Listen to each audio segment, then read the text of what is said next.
શ્રી શિવાય નમસ્તુભ્યમ મિત્રો, આપ સૌનું સ્વાગત છે અમારી YouTube channel Shiv Vastu analysis tips and ટોક્સમાં।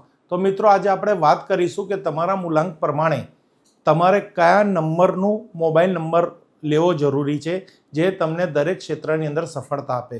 તમે બિઝનેસ કરતા હો, જોબ કરતા હો અથવા તમે ભણતા હો, નાનો મોટો કોઈ ઘરેથી વેપાર કરતો હો યા કોઈ મોટી કંપનીમાં કોઈ જોબ કરે છે અથવા કોઈ મોટી ફેક્ટરીનો માલિક છે, તો એ બધાને એક બહુ સાધનની જરૂર પડે છે જે છે મોબાઈલ। મોબાઈલથી તમે ઘણું બધું કરી શકો છો। લોકોના ઓર્ડર કલેક્ટ કરી શકો છો, લોકોને ઓર્ડર પહોંચાડી શકો છો, રો મટીરિયલ માટે પણ કોન્ટેક્ટ કરી શકો છો। બેંકના દરેક કાર્ય મોબાઈલ પરથી થાય છે। દરેક પ્રકારની કાયદાકીય જે પણ કંઈ સ્ટેપ્સ છે એ બધા પગલાં મોબાઈલથી લઈ શકીએ છીએ, એટલે મોબાઈલ બહુ જ મહત્ત્વનું છે। છોકરાઓને પણ ભણતરની અંદર મોબાઈલ પગલે ને પગલે જરૂર પડે છે, એમના પ્રોજેક્ટ્સમાં અને બધે। જો આ મોબાઈલના નંબર જે અંકગણિત પ્રમાણે તમારા જન્મના જે જન્મ તારીખ છે એના મૂલાંક પ્રમાણે જો આવે તો એ તમારા માટે બહુ જ ફળદાયક હોય છે। કારણ કે અંક એક એટલું સચોટ વિજ્ઞાન છે ને કે તમારો અંક તમને તમારા જીવનમાં ક્યારે સફળતા આપી શકે છે, ખોટો અંક જો હોય તમને તો એ તમને નિષ્ફળતા પણ આપી શકે છે। હવે સાચા ખોટા અંકની આપણને કોઈ ખબર ન હોય અને આપણે જીવનની અંદર કાં તો પ્રોગ્રેસ પણ કરતા હોઈએ કાં તો કોઈ તકલીફ પણ વરોવતા હોઈએ, તો આપણે આજે સજાગ થઈને ન્યુમરોલોજી એટલે અંકગણિત પ્રમાણે આપણા ડેટ ઓફ બર્થનું સૌથી પહેલાં તો આપણે મૂલાંક કાઢવાનો છે। એ મૂલાંક પ્રમાણે આપણે કયા નંબરનો મોબાઈલ સિમને ઓર્ડર કરવાનો છે એ બધી જ તમને અહીંયા અમે સમજણ આપીશું। પણ પહેલું આપણું ઉદાહરણ, આપણો પહેલો પગથિયું રહેશે કે આપણો મૂલાંક કેવી રીતે શોધવાનો। તો અહીંયા તમને એક દાખલો આપીએ છીએ કે જેમની જન્મ તારીખ 28/10/1976 છે। હવે આમને એમનો મૂલાંક શોધવો હોય તો કેવી રીતના શોધશે? મૂલાંક માત્ર જન્મ તારીખ પરથી જ કાઢવામાં આવે છે। અહીં જન્મ તારીખ લેવી જરૂરી છે, એટલે 28 તારીખ આપણે એમની જન્મ તારીખ લીધી। 28ને આપણે થોડા યોગ બનાવીએ, 2 + 8 એટલે 10 અને 10ને પણ આપણે વત્તાકાર કરીએ, 1 + 0 એટલે 1, તો આ વ્યક્તિનો જે મૂલાંક છે તે 1 છે। હવે અહીંયા 10 હશે તો પણ 1 આવે છે। તો આ તમારે ઉદાહરણ સમજવાનું છે, આગળ પણ તમને હું ક્લિયર કરી દઈશ, પણ આ એક તમારે સમજવાનું છે કે તમારું મૂલાંક કેવી રીતે કઢાય। હવે આપણે અહીંયા વાત કરીશું કે જેમની જન્મ તારીખ 1/10/28 છે તો એમનો મૂલાંક 1 કેવી રીતે આવે એ તમે સ્ટેપ અહીંયા સમજી ચૂક્યા છો।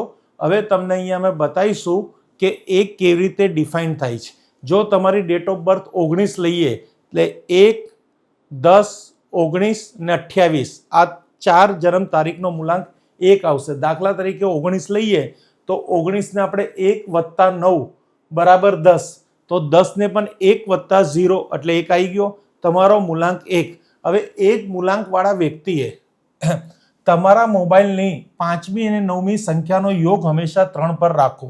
જો એક નંબરવાળા મૂલાંકના વ્યક્તિ નવો મોબાઈલ ઓર્ડર કરે છે તો એમને 5મી અને 9મી સંખ્યાનો યોગ હંમેશા 3 પર જ રાખવો જરૂરી છે। દાખલા તરીકે 9909011342 આ 10 અંકનો મોબાઈલ નંબર આવે છે। હવે અહીંયા કહેવામાં આવે છે 5મી અને 9મી સંખ્યા, તો અહીંયા 1, 2, 3, 4 ને 5, તો 5મી સંખ્યામાં 0 છે તો આપણે અહીંયા 0 લીધો। હવે 9મી સંખ્યામાં 5, 6, 7, 8, 1, 2, 3, 4, 5, 6, 7, 8, 9। હવે 9મી સંખ્યામાં અહીંયા તમે જોશો તો 3 આવે છે, તો 0 + 3 = 3। તો અહીંયા શું કીધું છે કે 5મી અને 9મી સંખ્યાનો યોગ હંમેશા 3 રાખો। હવે તમે અહીંયા એવી રીતે પણ કરી શકો છો, 5મી સંખ્યામાં તમે 3 રાખી શકો છો, 9મી સંખ્યામાં 9 લઈ શકો છો, 3 + 9 એટલે 12, 12ને પણ 3 જ કહેવાય। 1 અને 2 પણ કરી શકો છો, એને પણ 3 જ કહેવાશે। તો 3નો યોગ ટૂંકાણમાં આવવો જોઈએ। તો એક મૂલાંકવાળા વ્યક્તિએ જ્યારે પણ મોબાઈલ નંબર ઓર્ડર કરવો તો એમની 5મી અને 9મી સંખ્યામાં એમને એ બેના સરવાળો કરતાં 9 આવે એવા અંક પસંદ કરવા। તો આ હતું મૂલાંક 1 વિશે એકદમ વિવરણ। હવે તમને અમે બતાવીશું કે તમે જો 2 નંબરના જાતક છો તો તમારી ડેટ ઓફ બર્થ પ્રમાણે કેવી રીતે નક્કી થશે તમારો મૂલાંક। 11/10/1976 તો આપણે મૂલાંક કાઢવા માટે 11 લઈએ છીએ. 11 ને 1 વત્તા 1 બરાબર 2 એટલે જેમની જન્મ તારીખ 2 પછી તમારે 2 થઈ ગઈ, 11 થઈ ગઈ, 29 થઈ ગઈ. આ બધાનો સરવાળો તમે કરશો તો એ બધાનો મૂલાંક 2 જ આવશે. સરવાળાની પદ્ધતિ સમજો. અહીંયા આપણે 29 લઈએ તો 29 માટે 2 અહીંયા મૂકીએ, 9 અહીંયા મૂકીએ તો 9 ને 2 11, પાછો 11 નો સરવાળો કરીએ તો 2. તો 2 મૂલાંક સ્પષ્ટપણે ખબર પડી ગઈ. હવે તમને બતાવીશું કે મૂલાંક 2 માટે મોબાઈલ નંબરનું માર્ગદર્શન.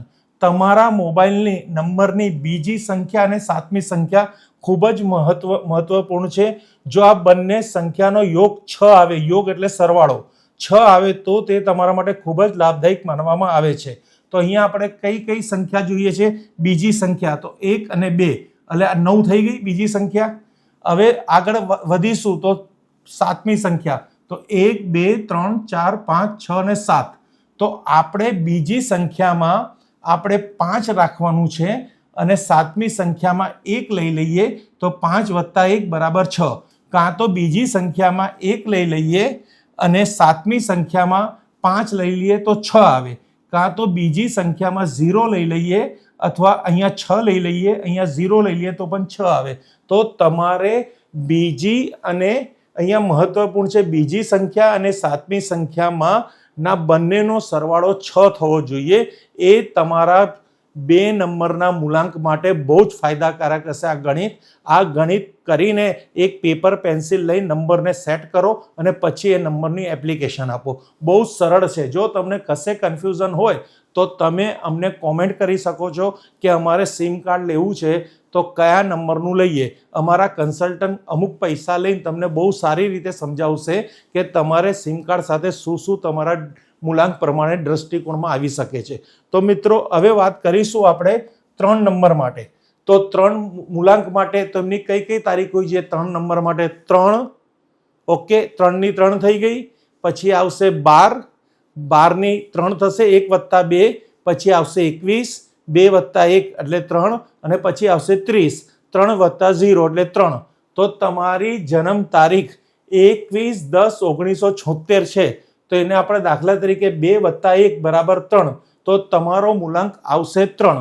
હવે 3 મૂલાંક માટે અહીંયા આપણે વાત કરીએ છીએ.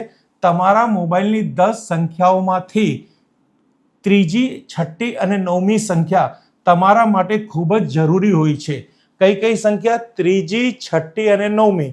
આપણને ખબર છે કે આપણે જ્યારે પણ મોબાઈલ ઓર્ડર કરીએ તો એમાં 10 નંબર આવશે, 9909011342. તો આ 10 સંખ્યામાં આપણે કયા કયા ક્રમમાં જવાનું છે? એક તો 5 ત્રીજી સંખ્યા જોવાની છે, છઠ્ઠી સંખ્યા જોવાની છે, 9મી સંખ્યા જોવાની છે. તો ત્યાં તમારે કઈ કઈ સંખ્યા હોવી જોઈએ?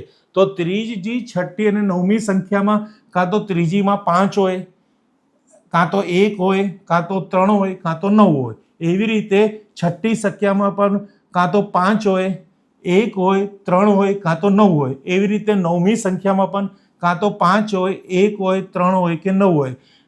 આવા અંકો જો તમે એક પેપર પેન્સિલ લઈને બેસશો અને આ વિડીયોને સારી રીતે સમજીને ગણિતને કેલ્ક્યુલેશન કરશો તો તમને તમારી પાસે તમારી મૂલાંકને અનુરૂપ મિત્ર અંકનો મોબાઈલ નંબર તમને ખબર પડી જશે.